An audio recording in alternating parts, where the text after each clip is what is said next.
It's gonna be the hardest you've ever worked to move so little. This should be tough. Rails, try to pull the ankle up off the ground. Pull, pull, pull. I create tension, apply assistance again, and I relax. Brace as if somebody were gonna punch you, lift, hold, and you do this enough, you'll start to notice big changes in the way your joints move. So my goal is to teach you some actionable steps that you can take so that you can get into positions that you want to get into when you want to get into them, build some resiliency so that when other people put you places you don't want to be, you don't get hurt. I love being on the mats. It's my favorite thing to do in the whole world, and when I can't do it, it drives me crazy. So I made it my mission to help people do the things that you want to do. What is mobility? As it pertains to jiu-jitsu, it's your ability to get in and out of positions when you want, retain guard, execute submissions. So when we have movement limitations, typically we have to take alternate routes. We put our body in positions that maybe it wasn't meant for. Eventually that compensation turns into injury down the road. What we're gonna start with are what are called cars. There are 3 things that I want you to pay attention to as we do this. If I just move my shoulder like this, I'm not gonna build any mobility in the shoulder. I have to move all the way across, all the way up in every direction. If you stop moving something, it will stop working.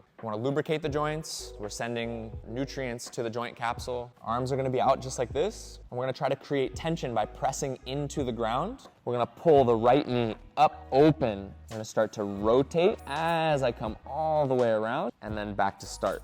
Back, open, feel that cramp, drive the knee up toward the ceiling, and then back down. I'm gonna go over what's called pails and rails. You can do this on any joint in any direction that you need more range of motion or more strength at end range of motion. It's gonna be the hardest you've ever worked to move so little. And what we're doing here is we're exposing the joint to high levels of force under control so that when somebody else does it for you, it's not the first time you've seen this. We're gonna sit up really, really tall and we're gonna lean forward. Pails is pressing down into the physical block. And when I say rails, you're gonna try to pick your whole foot up off the ground, but you won't be able to. This should be tough, okay? From here, press down, safest, greatest effort. Everything you have into the ground. 5, 4, 3, 2, do not move anything. Rails, try to pull the ankle up off the ground. Pull, pull, pull, pull, pull. And we're gonna move to the backside leg. And then the protocol is the same. We use what are called passive range holds. I create tension, I let go, hold, 2, 3, apply assistance again, and I relax. Passive range holds help us build strength and control at the end range.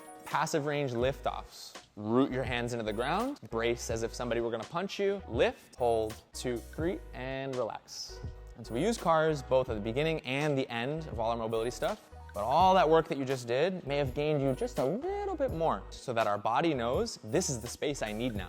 And you do this enough, you'll start to notice big changes in the way your joints move.